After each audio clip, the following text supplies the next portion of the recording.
গোটেই জাতি বৰ্ণ সব একাকাৰ কৰি থৈ গৈছে জুবিন দাই কৈ গৈছিলে যে মোৰ কোনো জাতি নাই ধৰ্ম নাই ইয়াত কি কৰিছে এতিয়া আমাৰ ইয়াত জাতি ধৰ্ম আপোনাৰ বহুতখিনি মানে তেওঁলোকে বিচাৰ কৰে মেইন কথাটো ফাৰ্ষ্ট কথাটো তেওঁলোকে কোন উচ্চ জাতি নিম্ন জাতি সেইখিনিৰ ওপৰত তেওঁলোকে বেছি গুৰুত্ব দি আছে তেওঁলোকে আমাক ইমানলৈকে বিপদত পেলাই দিছিলে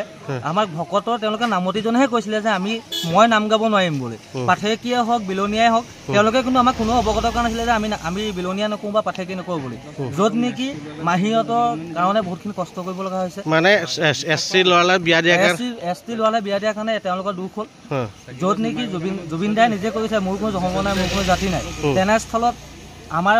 মালৌপথাৰ হেন জেগাখনত বৰভেটি স্থানৰ জেগাখনত তেওঁলোকে জাতি ধৰ্মৰ ওপৰত বেছি বিবেচনা কৰি মানুহক কিমান হাৰাশাস্তি কৰিছে মানুহক বহুতখিনি হাৰাশাস্তি কৰিছে য'ত নেকি মাহী কানি কাটি বাউল হৈ আছে আমি য'ত নেকি ভকতো আগদিনাখনি নিমন্ত্ৰণ কৰিব লগা হৈছে মানে আমাৰ বহুতখিনি অসুবিধা বেছি হৈ গৈছে গছত উঠাই গুৰি কাটিলে গৃহস্থ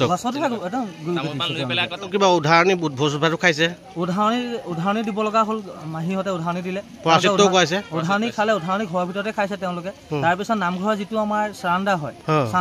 100 টকা 200 টকা তেওঁলোকে সেইটো প্ৰতিটো মাহতে নি আছে তেওঁলোক যায় নাযায় দোকানে তেওঁলোকে পইচাটো নিবলৈ বাইক আহিবই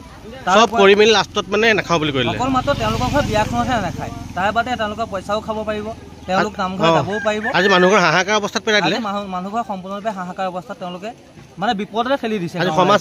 আজি সমাজ নাই মানে এটা মিতিৰ কুটুমে কৰিব আমাৰ মমা ঘৰ আছে মানে মিতিৰ কুটুম আমাৰ বৰভেটি গাঁওখনত মোটামুটি আপোনাৰ 10 ঘৰ মানুহ মিতিৰ কুটুমে আছে